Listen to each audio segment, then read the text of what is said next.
Dr. Jimmy Gutman is a board-certified emergency physician who now practices family medicine.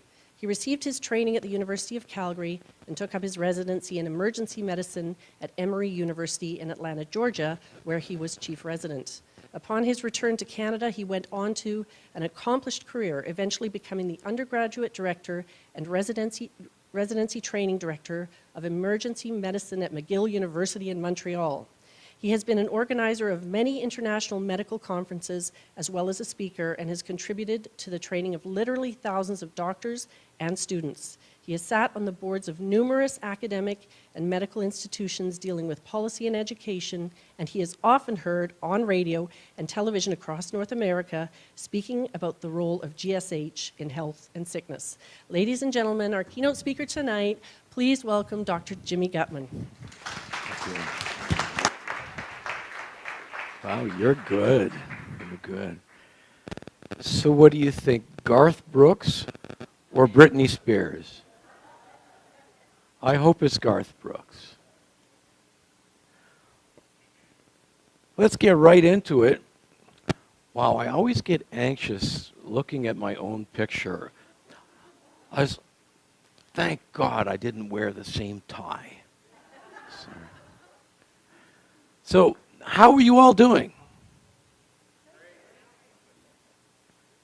See, that's the polite answer, okay? But when a doctor asks you, how are you doing? Generally, we want to know, how are you doing with your health? So, yeah, there you go. It's somebody who's honest. How are you doing? See, it's not that vigorous a response, is it? The idea of tonight's conference is to give you some tools to survive the 21st century. Now, I know that sounds rather severe, but at least it gets your attention. And I tell you, the challenges that we're up against these days are unlike anything in the history of mankind. Now, Deborah said that there weren't going to be any quizzes, but she's wrong. I'm gonna give you a little quiz over here. I'm going to show you some pictures, and I want you to think of a phrase or a statement that links all of these pictures, a common idea. Here we have a picture of a bunch of smokestacks spewing out pollution in East End, Montreal. Of course, you here in Kelowna don't have that problem. Actually, you do have that problem. Yeah. And you don't have to be near these things. I mean, there's evidence of pollution that started off in the South Pacific and in China that makes its way over into your air that you're breathing in. There's another picture. One of my patients sick in bed, thermometer in his mouth, having a virus. Any similarities between those two slides? Any common ideas? Think, think, think. Grandma, 92 years old. You ask her how she's doing, and she says, great. But she's suffering from a chronic illness that each and every single person in this room is suffering from. And I hope you suffer from this for a long, long time. What am I talking about? Absolutely. The alternatives of not aging are not good. My secretary, Monday morning, 325 emails to answer. And what's going on with her? So what's common? What common thread do you think you can weave between all of these shots? Who said that? What's your name? Mandy? Mandy gets a free book. Mandy gets a free book on me. See, here's another shot. It has to do with the immune system. Here's somebody, and you can appreciate this. It looks like he's wearing chemical warfare gear. And what is he doing? He's spraying vegetables that you and I are going to eat. And this kind of nonsense goes on and on and on. So really, it's all about the immune system. And there are many definitions of the immune system, but really, the one that's most practical is your body's defense. Your immune system is your defense against all of these nasty things. So how do you take care of your immune system? Well, you don't need to speak to a health professional. You can probably speak to Deborah's mom, who I spoke to before. Where is she? Who's a very, very sharp individual, and she'll tell you the way to take care of your immune system. Well, eat well, sleep well, exercise, manage your stress. Don't drink too much BC wine. Okay, I take that one back. That was totally politically incorrect. Well, eat well. What does that mean? Here you are, sitting in the basin of one of the world's richest food-producing areas. And I know some of you eat junk food, but even if you're going out to the farmer's market, does that mean that you're eating well? Everybody in Kelowna is so smart. I would have asked us in Toronto, everybody would have said, yeah. Don't show this tape in Toronto, okay? Well, I think that if you're out there trying to get fresh fruits and vegetables, you're trying to eat well, but you're not necessarily eating well, because in the year 2015, you know, the peach that you're going to eat today is nothing like the peach that your mom gave you when you were a kid. Just ain't the same. Are y'all sleeping well? Well, just statistically, half of you are not sleeping well. And this will have an effect on your immune system. Not just on your immune system, get this, and your research also suggests if you're not sleeping well, you're probably getting fat. And that has to do with weight loss and weight control. So, not sleeping well. Y'all exercising? This is a crazy city. This is a crazy city. Good, good, good. One of the healthiest cities in Canada. I believe it. I believe it. And having spoken to the health professionals last night, which included doctors, naturopaths, pharmacists, I absolutely believe it, because they are right on top of their game. They knew all about this stuff. So although you have a shortage of GPs here, the ones that you have and the other ancillary healthcare professionals are great, beyond great. Good for you. Stress management, again, okay, doesn't work. No one in Kelowna has stress. Lifestyle, well, these are bottles of beer, but it should have been bottles of BC wine.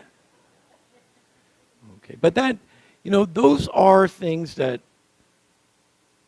any intelligent person who's been around any amount of time could tell you. It doesn't have to be a health professional.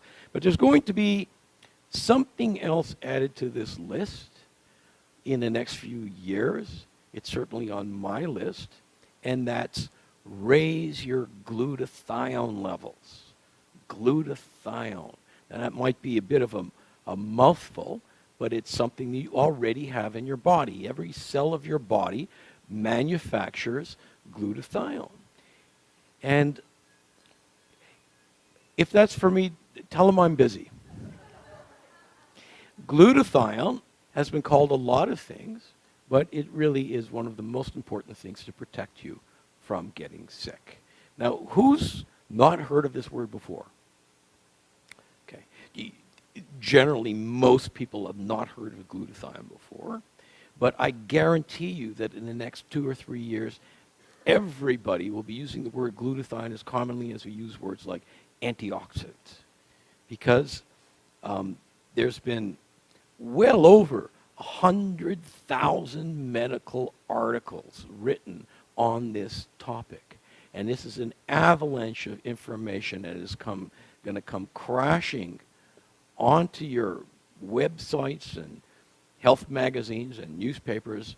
This is I like to say cutting edge, but really it's been around in the medical community for a while. It just hasn't raised its head and raised the level of awareness. And we managed to fix that, some of that a little bit last night. So glutathione, what does glutathione do? When I speak to a medical audience, I can talk about 40 or 50 things that glutathione does in your cell. But for y'all, since I don't want to put you to sleep before 9 o'clock, we can talk about 3. And the way to remember those 3 is to remember the word AID. What does this stand for? A stands for antioxidant, I stands for the immune system, and D stands for detoxification. Let's look at these in turn. Now, I hope I'm not patronizing anybody here, because I didn't know who's going to show up and what your backgrounds are. So I'm just going to review a few things. Antioxidants. If you want to know what an antioxidant is, you need to know what an oxidant is. You need to know what oxidation is. And here's some common examples. Some nails, I left them in the backyard for a couple of weeks. What happened? They rusted. This is oxidation. Same day, I left a tub of butter out in the sun.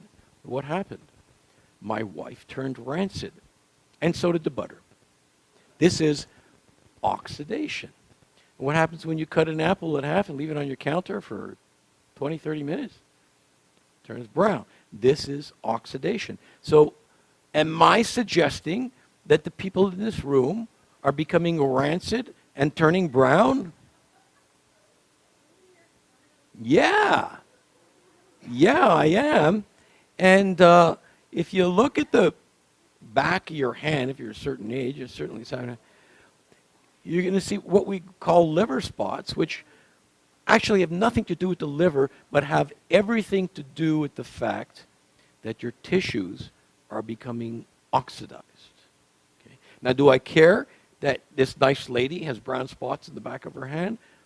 I don't care that much it's on the back of her hand, but I know that if it's on the back of her hand, the same process is taking place in her lungs, in her heart, in her brain. So we've got to do something about this. And this is the whole new field of medicine that we call free radical biology. It deals with oxidation and antioxidation. Simple as that. And we know that there's literally hundreds of disease processes that antioxidants can either prevent or even treat. Okay, so this is very, very important. And in Kelowna, everybody knows about antioxidants. I know that. So when I use words like antioxidants, free radicals, oxyradicals, don't let these terms overwhelm you. They all deal with antioxidation and oxidation. Okay? So what causes free radicals? How do we get our levels of oxidation up? We do that by being alive. If you're living and you're breathing and you're eating, you're producing free radicals. And these free radicals, sometimes they're good, but when you have too much of them, then they cause damage in your body. They're highly toxic little molecules. And the sneakiest thing about them is that a free radical is kind of like a vampire. If a free radical touches another molecule, it turns it into another free radical, and the process continues and continues. So let's look at a bunch of healthy cells, and here are your nasty free radicals on the side. And it'll drift over and touch one of the cells. And after a while, that cell becomes damaged and it's full of free radicals, but that cell's touching another cell. And that cell is touching yet another cell, and voila, here you go, a black spot on the back of your hand or in your brain. So how do we stop this process? We call in the cavalry, and the original antioxidants we knew about was vitamin C. And here we have the vitamin C looking suspiciously like a Pac-Man, and you'll see why. See, here's a vitamin C, and the vitamin C will go ahead and grab onto that free radical. Now that's great because it's neutralized the free radical. The problem is that it's also neutralized itself. So at this point in time, if nothing else happened, you would just get rid of this free radical antioxidant complex. When I say get rid of it, well, let me give you a real-life example. Did you ever look at the color of your pee after you've taken the vitamin C pill? And that's what you're seeing. You're peeing out your vitamin C free radical complex. If that was the case, we'd have to be eating fruits and vegetables all day long to continue this process. But there's something else going on that prevents us from having to do that. Up to this point, most of the people in the audience who know antioxidants, they get this. Let me show you something that's a bit new to some of you. The vitamin C can find a glutathione molecule or a complex of glutathione molecules. And watch what happens. It hands the free radical off to the glutathione, and there you go. It's liberated to continue to do more work. So it picks up another one, and the process can continue over and over again. And what's happening is that the glutathione is recharging, re-energizing this vitamin C molecule. And it's not just vitamin C. Every single antioxidant known to science, and there are thousands of them, do the same thing. They unload their free radicals into a glutathione system, and that is why we call glutathione the master antioxidant, because this whole process of antioxidation would not take place were it not for the glutathione molecule. So that's A, glutathione, the master antioxidant. I, the immune system. Why do we have an immune system? We have an immune system to make sure there isn't crap in our body. It's not supposed to be there.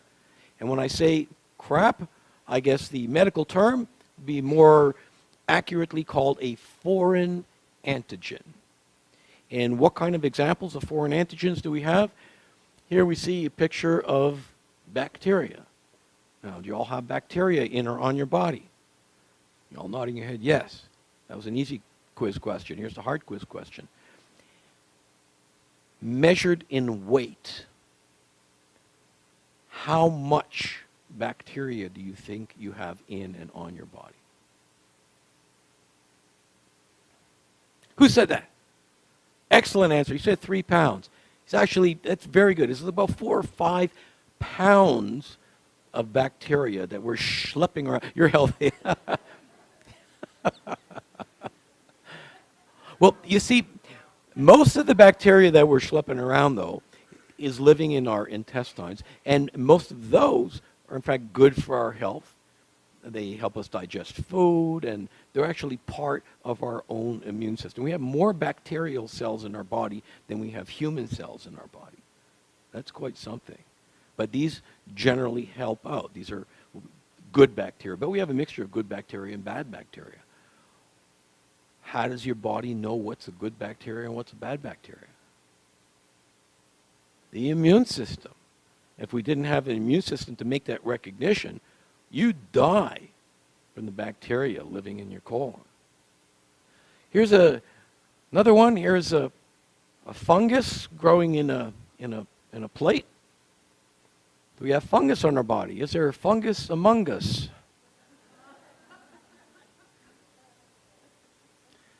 Yeah. You know, when summertime comes around, you go to the pool, or in Kelowna, you can actually go into a real lake, and you see these people walking around with these ratty-looking toenails, yellow and bent, and yeah, that's actually a fungus that grows underneath your toenail. Not that it's a major problem, unless you have a weak immune system. That same funny-looking toenail, if somebody with a weak immune system like an AIDS patient has that will kill an AIDS patient. And many AIDS patients die of overwhelming fungal sepsis. Viruses. How many new viruses have you read about in the last 5 years? The hot one now is Ebola, but there's always something else. I'm going to talk about viruses. Parasites. Do we live with parasites? And I'm not talking about your brother-in-law. When you go home tonight and you put your head on your pillow and lie down on your Sealy Posturepedic, you're crushing thousands of these Yeah. Why is it that you're not all you're probably scratching now, but why is it that we're not, covered in these? Why? Our immune system. And, I worked in emergency medicine for many, many years. People with weak immune systems, a chronic alcoholic comes in and they're festering with this stuff. Okay, so it's all about the immune system. And any of these, the next killer plague, man, oh man, it's less than a day away. Less than a day away. From Vancouver, anyways. Got to take another flight to Kelowna. So how does the immune system work to defend you from these critters? Okay. So I'm going to give you Immunology 101 in 90 seconds. So for the doctors who are in the room, please forgive me. We're going to oversimplify things. Okay, so our case subject today, y'all know him. How do people in Kelowna vote anyways? Conservative or liberal? Conservative. Okay, so I'm in trouble. That slide works really well in Quebec. And so here's the Prime Minister. He's probably out there now and working the crowd and kissing babies and shaking people's hands. And one of the hands that he's going to shake, somebody's going to have a cold. And they're going to have this nice glob of viral secretions on their finger. And pass it on to Mr. Harper, who then is going to be asked a tough question, and he's going to rub his eye or rub his nose, and giving that viral particle a chance to get into his body. And here we see very quickly, this little green guy here, there's a virus, surrounded by our frontline soldiers of the immune system are white blood cells. These white blood cells, these soldiers of the immune system, are always on alert to find something that's not supposed to be in your body, a foreign antigen. So,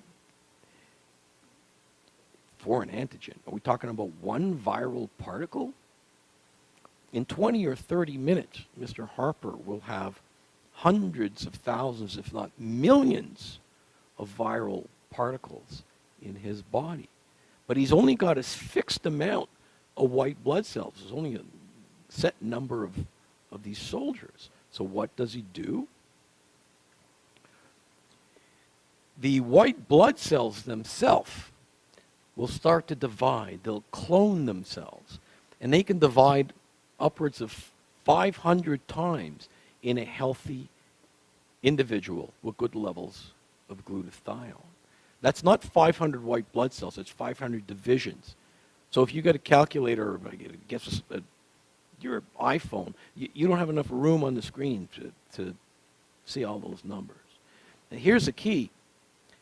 Without glutathione, that whole process grinds down to a halt. And people that don't have glutathione levels, by definition, are going to get sick from infectious disease. The classic case we have, of course, is HIV and AIDS. These patients are, by definition, glutathione deficient. They have immunodeficiency, but the same thing applies to hepatitis, the common cold, and on and on and on. So think of glutathione literally as food or fuel for your immune system. The higher your glutathione levels are, the more responsive your immune system is going to be. D, detoxification. Spoke a little bit about this last night. In emergency medicine, who's worked in an emergency room before? Okay, who's been in an emergency room before? Here we go. Tends to be more common. One of the nastier things we need to deal with are people who are coming in with an intentional overdose. They don't want to be there. It's always a sad scene, and usually a very messy scene, and you'll see why. What do you think the most common drug is to overdose on? It's actually alcohol. 50% of the cases of an overdose will have alcohol on board. But the next most common drug is acetaminophen. You all know what acetaminophen is? Tylenol, Adderall. It's a very, very ugly way to die. If any of you took a big old bottle of extra strength Tylenol, it would probably kill you. But you didn't know that. Why do you think they make children's Tylenols in these little bottles? So when the little bugger opens it up and downs them all, he doesn't kill himself. And I say he because statistically it's usually a little boy that will do that.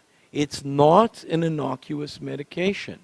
It can cause a lot of harm. And the way it kills you, it takes its time. It takes about 2 to 5 days, after which your liver falls apart. Okay? I think it's a great thing that it takes 2 to 5 days to kill you. I think that's great. You're all looking at me like, what is this guy talking? It's great because usually after the night that you've had this impulse to do it, or you sober up, you wake up the next morning and you go, oh my God, what have I done? Either yourself or your friend or your spouse will drag you over to the emergency department. And if I can get my hands on you in 24 to 48 hours, I can save your life. So you've got this 4 or 5 day window. I can save your life. How do I save your life? I save your life by raising your glutathione levels. So most doctors understand raising glutathione. Yeah, we do that in acetaminophen overdose. But what is not that well known, look at this list of toxins that we're exposed to every day of every week. And if this screen went down into the basement of the hotel, I can continue to fill the screen with toxins that we absolutely require glutathione for its elimination. Cigarette smoke, automobile exhaust, pesticides and herbicides. And why do I have a picture of fish here? Mercury, and on and on and on. Food that we eat, the stuff that we use to clean our floor, the fumes coming out of the paint on the wall, were it not for glutathione, we would succumb to the environment in days. And by no coincidence, the highest levels of glutathione to be found in your body is in your liver, which is, after all, your major organ of detoxification. So let's get onto a couple studies here. Here we see a graph. This is your age, 100, 80, 60, 40, and this is your glutathione levels in normal subjects. And you see the older you get, the lower your glutathione levels become. Somebody my age, between 30 and 60, I could be missing 20, 30, 40% of my glutathione levels were I not taking care of something. And what happens is as your glutathione levels drop, you open up the door to diseases of aging. Can you think of some diseases of aging? Alzheimer's, diabetes, Parkinson's, heart disease, cancer, certain cancers like prostate cancer, absolutely, that's a disease of aging. Alzheimer's.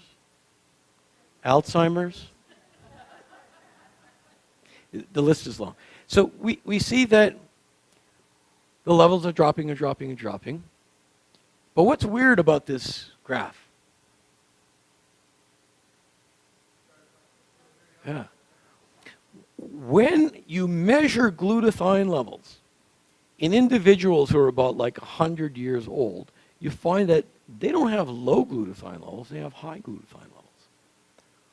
Why? Who said that? The same person that won the book. That's why they're 100. Because they had the genetic inherent ability to maintain high glutathione levels so that their friends and their enemies were selected out of the population. So that's a very interesting and curious finding in glutathione in the aging process. That's glutathione in aging. Let's look at glutathione and general health. Here's a study, I think this was, this was a study done in Florida. I guess Florida and Kelowna is a good place to do studies on older people. And what they did is they measured glutathione levels in different subjects. young, healthy people, high glutathione levels. Healthy older people, meaning they didn't really need to go to the doctor. They went when they had a problem. Older people that would go see the doctor on a regular basis to get the prescriptions refilled, their blood pressure measured, and finally, people in the hospital. And a perfect correlation. The sicker you were, the lower your glutathione levels were. And this wasn't just, I mean, this study was in physical illness, but there are other studies looking at mental capacity, studies looking at who's out there, which person is out there playing cards, going to a restaurant, and who's sitting at home complaining about a sore back. So glutathione, correlation with age, glutathione, correlation with general health. Well, what about healthy people? Here's a study that we did at McGill University where we took young athletes, and at the beginning of the summer, we put half of them on Immunical, which is a glutathione precursor, and half of them on a placebo. And we had them work out over the summer. At the end of the summer, we brought them back and measured them for muscle strength. And their performance, their muscle strength and endurance was between 10 and 15% more in the Immunical. This is crazy numbers considering high-end athletes are trying to get another 0.5% to win a gold instead of getting 5th place. And when we published this study, the phone was ringing off the wall. Trainers, owners of teams, individual players. The other day, I showed the slide to, I think it was a bunch of young soccer players, and I said the phone was ringing off the wall. And they looked at me like, what? You have phones on the wall? So it's not just sick people. It's not just old people. Even the healthiest individual can benefit from this. Who can't benefit from being stronger, faster, having more energy, smarter? We're doing studies in the brain now. I mean, this is for everybody. So if you remember these three things, AID, then you probably understand 90% of what glutathione does. And the problem is that we're always losing glutathione. There are always things that are tapping into our glutathione levels. And that could be the drugs that you're taking, a poor diet, injury, stress, infection, pollution, aging, on and on and on. And all of these tap into your glutathione levels fall, and you end up with an older cell, a sicker cell, and worst case scenario, a dead cell. So we have to do everything we can to maintain our glutathione levels. Here is perhaps the most important slide for you tonight. If you're going to remember one slide, this is the slide to remember. You can't eat glutathione and expect it to raise the glutathione levels in your body. If you eat glutathione, it becomes rapidly broken down in your digestive system and ends up in Lake Okanagan. You can't eat glutathione. So how do you get your glutathione levels up? You give your body the building blocks. You give your cells what we call precursors for your cells to be able to manufacture its own glutathione.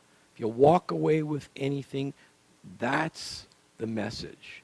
And what we're talking about, of course, is this product called Immunical. It was developed at McGill University. We've been doing research on this upwards of 40 years. This was launched 18 years ago as a commercial enterprise. And we have the ability in Canada, I know this doesn't look like much, but when you're dealing with natural products in Canada and United States, you're not allowed to make any medical claims. Whether it's true or whether there's patents, you can't say that a natural product affects anything about your health. But we, after sending van loads of research to Ottawa, we got what's called an NPN number that allows us to say that taking Immunical will help your immune system. Sounds benign, but I tell you, it's a big, big struggle between the pharmacy industry and the people who produce natural products. There's a lot of things that we can talk about, but I don't want to get into a political discussion unless there's more BC wine there. So how does Immunical work? Simply, it gives your body the building blocks so your cells can make its own glutathione. And we have many, many patents, what we call method of use patents. This is not a manufacturing patent. This is not a description of a molecule. This is a patent that's kind of unique to the pharmacy industry, saying that if you take this, then that happens to you. Okay? It's a very, very difficult patent to get because you have to back it up with a ton of research. And we're quite unique in this area. The credibility for me and for the health professionals that I spoke to last night, it's all about research. You know, you can say what you want theoretically, or you should do this, or the Yanomamo Indians have been taking it for 10,000 years. And no, for a conservative scientist, for a researcher, for a doctor, the three most important things are research, and, okay. And so, not just research. You know, research is like food. There's good stuff and there's bad stuff. We're talking not about research done in a test tube. We're not talking about research that's done in a rat. You want to know that there were double-blind clinical trials, statistically relevant, done in human beings. And if you look at most natural products, that's a rarity. Rarely will you find that. And this is a company that's been doing this for decades. We have dozens. And you need to look this up. Because, yeah, I'm giving a talk about health and talking about science. I'm ultimately being paid by a company to market a product. Your health is the most important thing you have in your hands. So I urge you, go home and do your homework. And when you look up the importance of glutathione in every single cell of your body, you'll know that you made the right decision. Anybody seen this book before? The nice navy blue book? The pharmacists know it. It sits on the desk of every pharmacist. It sits on the desk of every doctor.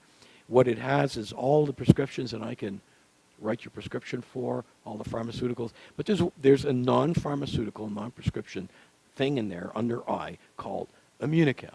So if you want, and I'm a doctor, I urge you always tell your health professional not only what drugs you're taking, but they need to know what supplements you're taking.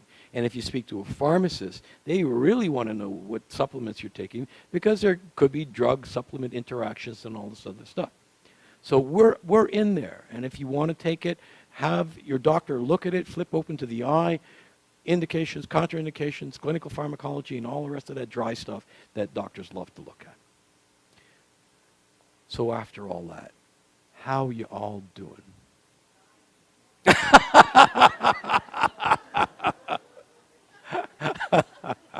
Well, maybe the next time I come back to Kelowna and I ask you, how are you all doing? And you say, fine. And I ask you, how do you know?